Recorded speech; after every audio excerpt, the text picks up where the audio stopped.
मेरा नाम अदिति है। मैं अपने खानदान की इकलौती लड़की थी।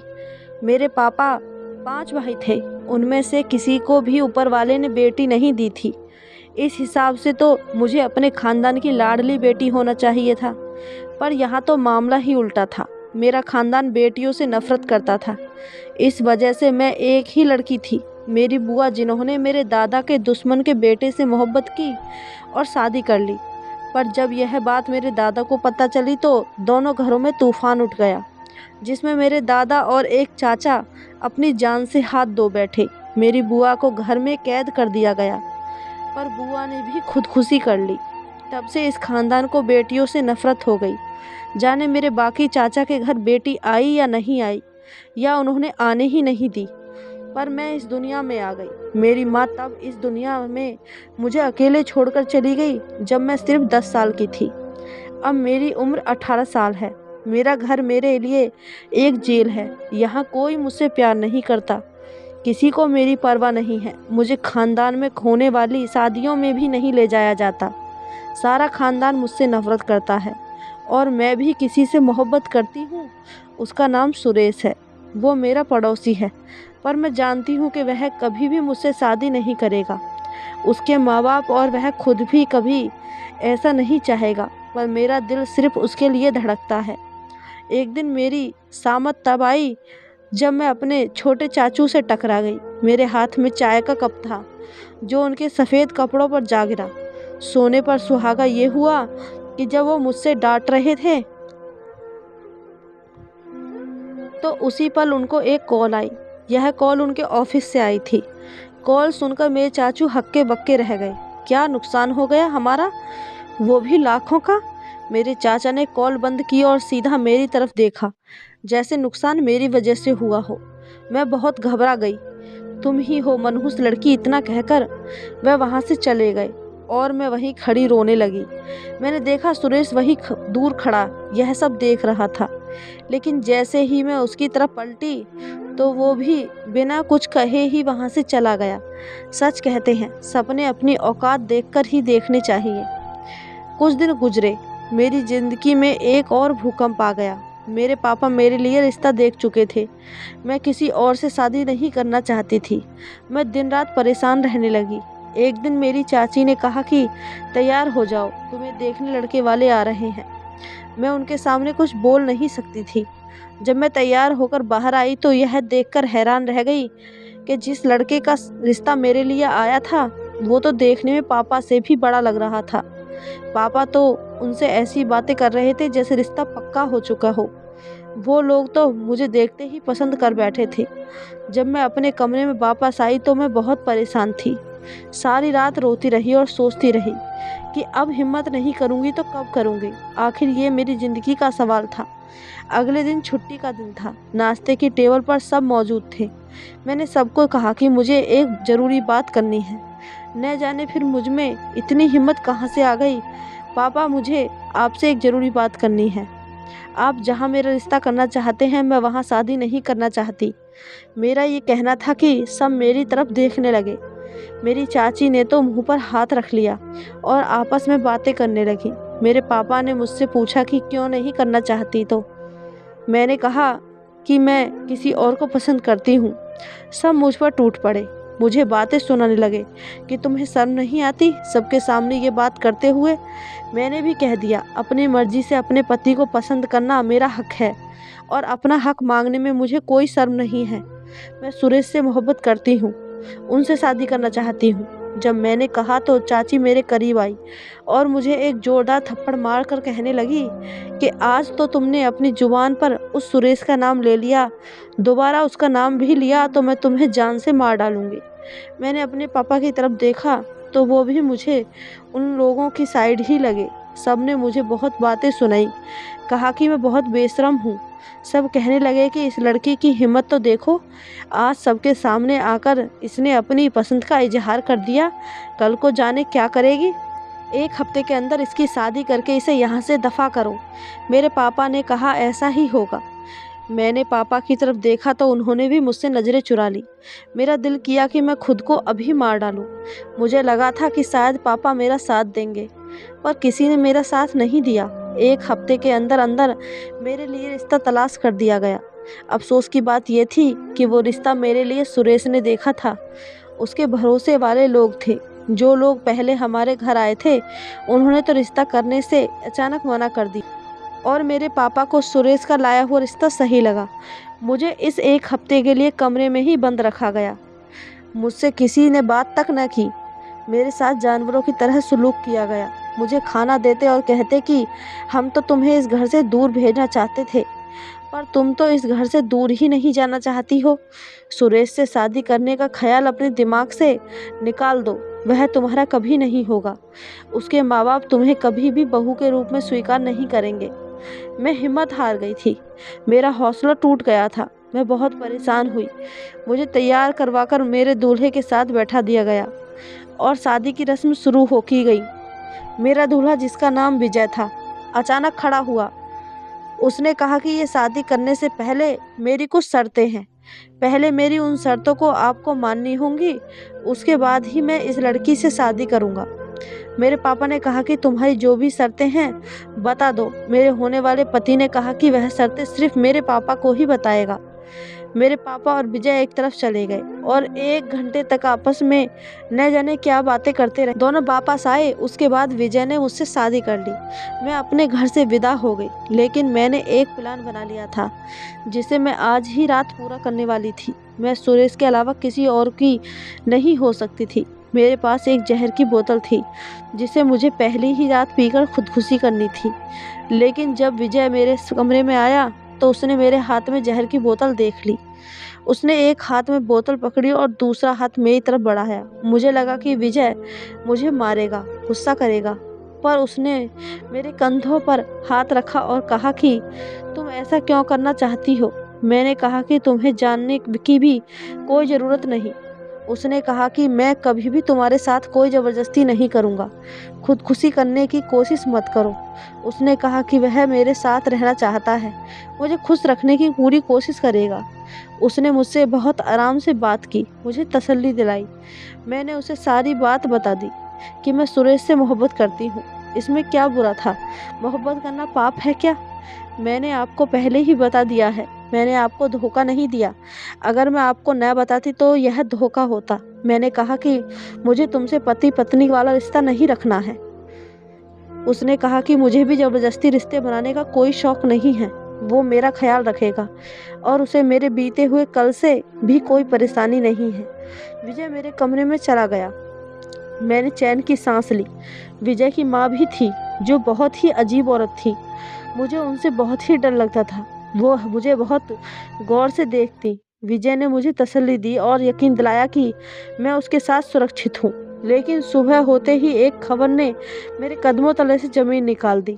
जब मेरी सास ने मुझे ये बताया कि विजय लंदन जाने के लिए रवाना हो गया है, मैं हैरान रह गई कि कोई दूल्हा शादी की अगली सुबह ही लंदन कैसे जा सकता है, और वो भी अपनी नई नवेली दुल्हन को बताए बगैर।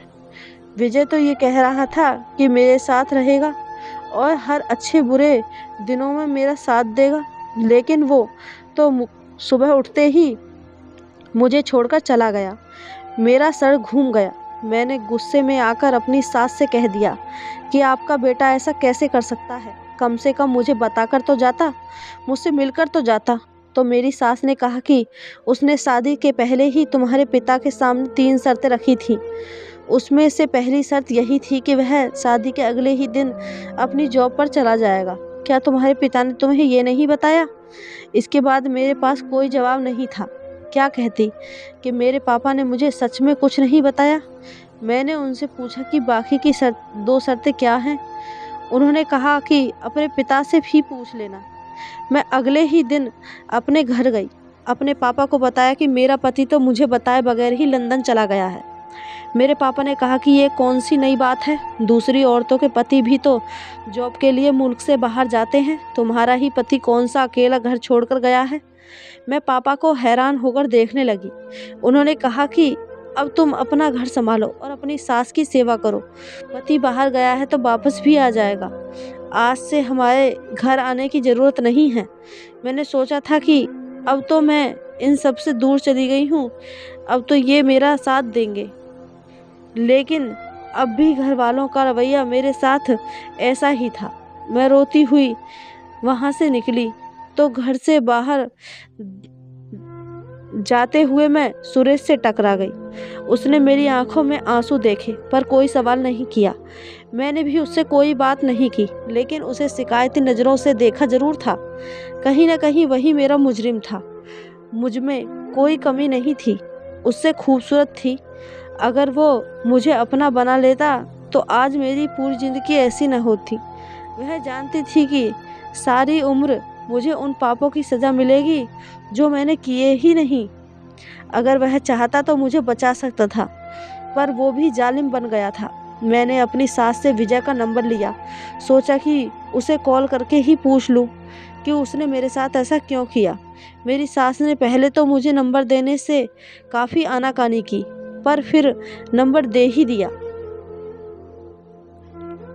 मैं नंबर लेकर अपने कमरे में आई और बहुत उम्मीद से उनको फ़ोन मिलाया, लेकिन ये सुनकर मैं हैरान रह गई कि ये नंबर बंद है। मैंने उस नंबर पर बने व्हाट्सएप पर मैसेज किया, वहाँ पर भी विजय ने मुझे कोई जवाब नहीं दिया। और हैरानी की बात तो ये थी कि वो मेरे मैसेज देख तो रहा था, लेकिन उनका जवाब नहीं दे रहा था। मेरी ज़िंदगी तो उसी दिन बर्बाद हो गई थी जब सुरेश के अलावा मेरी शादी किसी और से हो गई थी।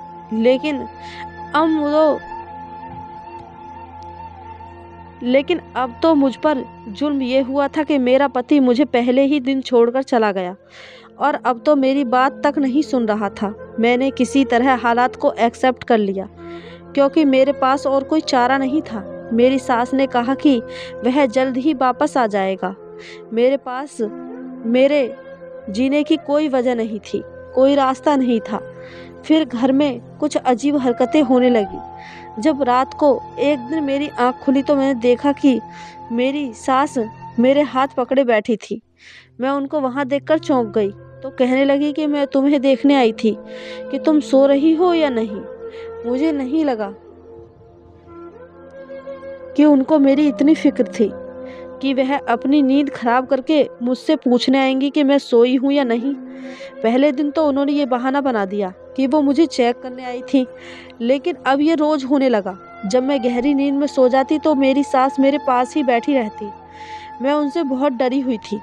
मैं उनकी इस हरकत से बहुत परेशान हो गई थी। एक तो मैं इस घर में अकेली, ऊपर से रोज़ रात को मेरे पास बैठी रहती और मेरी नींद से जागने पर कोई ना कोई बहाना बना देती। वह कहती थी कि मैं तुम्हें देखने आई थी। एक दिन तो मैंने तंग आकर अपनी सास से पूछ ही लिया कि आप क्यों रोज़ रात को मेरे पास आकर बैठ जाती हैं। तो उनके मुंह से एक बात निकली जिसको सुनकर मैं हैरान परेशान रह गई। उन्होंने कहा कि मुझे ये करने को कहा गया है। मैंने उनसे पूछा कि किसने कहा है आपको, तो वो घबराई और वहाँ से चली गई। मैंने उनसे बार बार पूछा पर उन्होंने मेरे सवालों का कोई जवाब नहीं दिया। अब मेरा माथा खटक गया था। आखिर उनको किसने कहा था कि वे रोज़ रात को मेरे पास आकर बैठें। ये मेरे साथ क्या हो रहा था। मैं अपने पापा के घर गई और पूछा कि विजय ने शादी से पहले 3 शर्तें रखी थी, बाकी की 2 शर्तें क्या थीं। मेरे पापा ने मुझे बताने से मना कर दिया। आज मैं हैरान रह गई।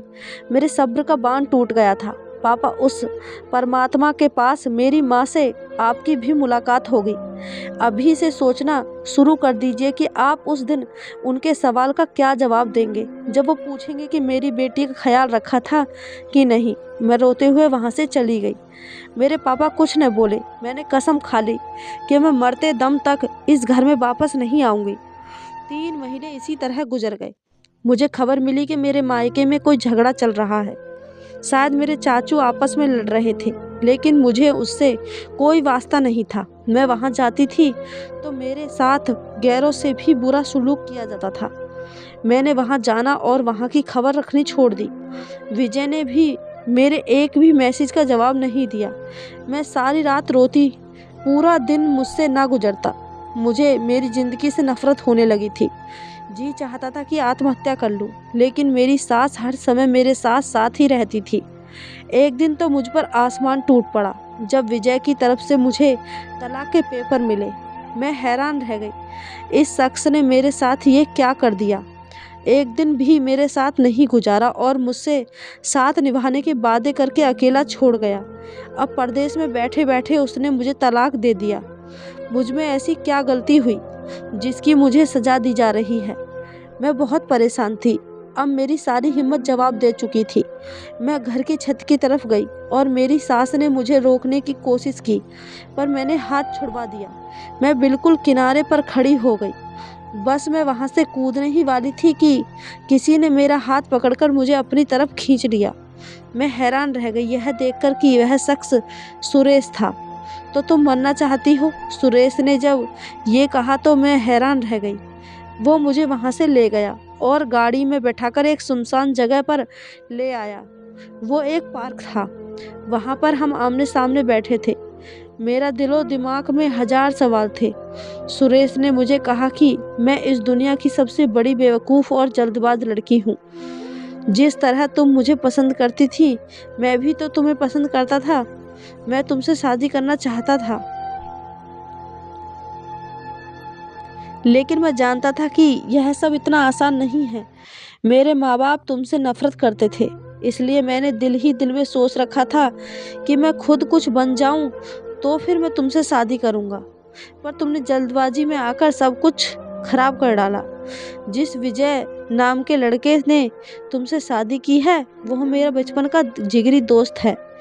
मैंने उसे कहा था कि वह तुमसे शादी करके तुम्हें उसके घर से मौत दूर ले जाए, वरना तुम्हारे घर वाले तुम्हें किसी और के साथ विदा कर देते और मैं कुछ न कर पाता। विजय ने तुम्हें हाथ तक नहीं लगाया क्योंकि वह मेरा ऐसा कर ही नहीं सकता। वह लंदन नहीं गया है, बल्कि शहर में ही कहीं रह रहा है। उसकी माँ को मैंने तुम्हारा ख्याल रखने को कहा था। वो रात भर तुम्हारे साथ इसलिए बैठी रहती थी कि कहीं तुम परेशान होकर कुछ गलत कदम ना उठा लो, क्योंकि मैं जानता हूँ कि तुम बहुत ही जज्बाती और पागल लड़की हो। मैंने अपना कारोबार शुरू किया था, जिसके लिए मुझे कुछ समय चाहिए था, लेकिन अब मेरा कारोबार चल पड़ा है। मैंने अपना घर छोड़ दिया है और अपने और तुम्हारे लिए एक छोटा सा घर बना लिया है।